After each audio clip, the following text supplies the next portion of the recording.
Guarda il futuro del territorio Banca Prealpi San Biagio, che nelle scorse ore ha ospitato un convegno per fare il punto sui bandi regionali destinati alle imprese agricole e ai consorzi di tutela. Sono bandi che consentono di avere finanziamenti sia per gli investimenti nelle aziende agricole, investimenti di qualsiasi tipo, dalla zootecnia fino poi a tutti quelli che sono gli interventi legati alle macchine, attrezzature e anche alle ristrutturazioni di beni immobili legati alla produzione agricola, e sia per quanto riguarda anche investimenti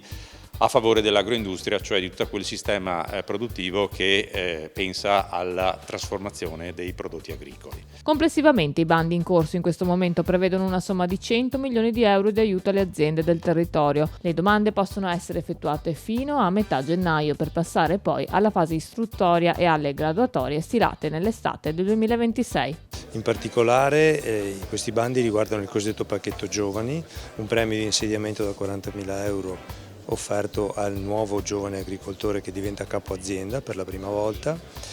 in più il sostegno al suo piano di sviluppo aziendale. Oltre ai giovani l'attenzione è rivolta all'innovazione da parte delle aziende agricole e andiamo a incentivare gli investimenti che riguardano l'ammodernamento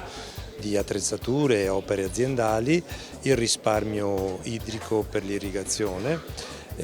nonché la messa in opera di